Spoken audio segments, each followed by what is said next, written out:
6 times. 2,000 meters from start to finish on this new Danube Canal.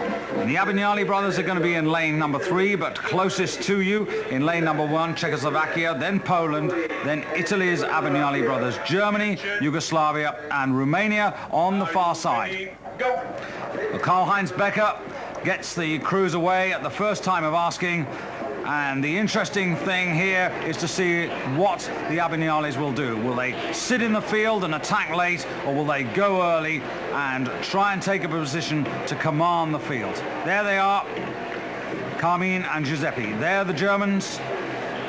Yugoslavia, who were bronze medalists a year ago in Tasmania. And on the outside, in these Cox pair boats, the Romanians.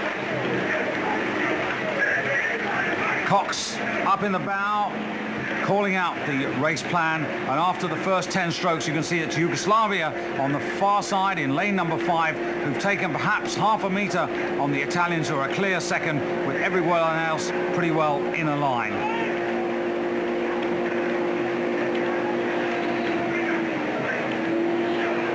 Rowing as opposed to sculling here, each man having a blade, and there the Yugoslavians in the stroke, facing you there, Vladimir Banjacek. Behind him, Milan Jansa, picking up that rhythm. Just looking out to his right there to keep an eye on the Abignalis. And he might do that as well, because the Abignalis have just taken back that deficit and they've got their bow ahead. And you can see on the far side there an army of bicycles, the coaches going alongside, watching, shouting their instructions. Shouting the instructions here for the Czechoslovakians is Oldrich Hedjusek for Czechoslovakia, closest to you in lane number 1. And the Czechoslovakians so far yet to collect a gold medal in these championships.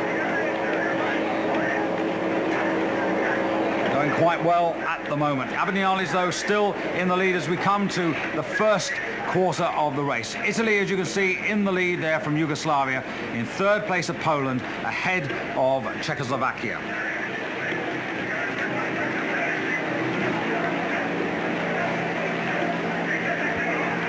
Czechoslovakia. Stroke there. Mikhail Daleci. Sitting behind him, Dusan Matušek. And all the crews keeping their eyes on the Italians, whose plan is now clear. Just see the water just not as still as these crews would like it. It's hard work into this headwind, and the Italians have opened up almost a length on the Yugoslavians. It's about 3/4 of a length, and they're moving very sweetly. World champions in this event in 81, 82, 85 and 87, and Olympic champions in 84 and 88. Blades there of the Poles. Poles who were first in Lucerne in Switzerland in July, which is the annual form guide to the World Championships. In fact, they beat the Italians on that occasion, but at the moment the tables are being well and truly turned. And the interesting thing here is to see whether the Italians can maintain this rate. Carmine in the bow, Giuseppe the stroke. Carmine, the bowman, 28 from Pompeii, brother Giuseppe, 31 years of age. And look at these two men, real power.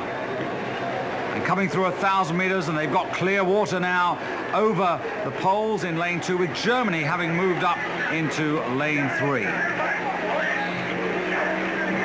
Germans just getting past the Yugoslavians and the Romanians.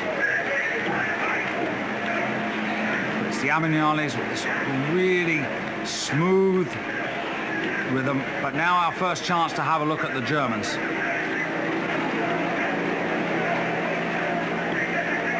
Tolof Peters in the stroke seat. Sitting behind him, Frank Clavon, himself a gold medalist from the Coxed 4.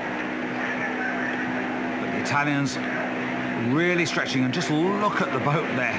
These are really two powerful men. And they've won so many gold medals for Italy. Giuseppe there just keeping an eye left and right.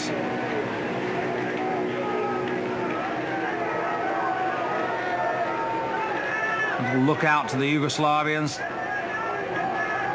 As you can see now, the nearest challengers to them are the Poles.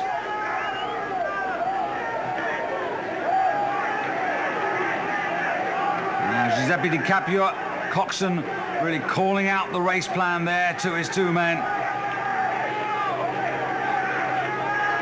keeping them on course. But the big question is whether they can keep this up and whether any of these other crews can find the energy to close on them. They've gone out fast, they've got more than a length and a half now over the field. Poland, the nearest chasing crew. Closest to you can just see the bow of the Czechoslovakian boat coming into view. 500 meters to go, and it's the Italians who have the lead from Poland with Czechoslovakia. Romania, Yugoslavia and Germany pretty close together for 4th, 5th and 6th. But this is where it's going to tell now, coming into this headwind in the last 500 meters. Have the other chasing crews got the energy to close on the Italians, or have they stolen a march on the field? They've controlled this race from 250 meters onwards. 6 times they've taken this title. Giuseppe there in the coxswain seat, really calling out the race plan, asking for everything from his two colleagues. Poland beginning to close that overlap gap. They haven't got an overlap yet. Czechoslovakia, closest to you, also beginning their charge. Just about 200 meters to go, a little bit more. 250 meters to the line now.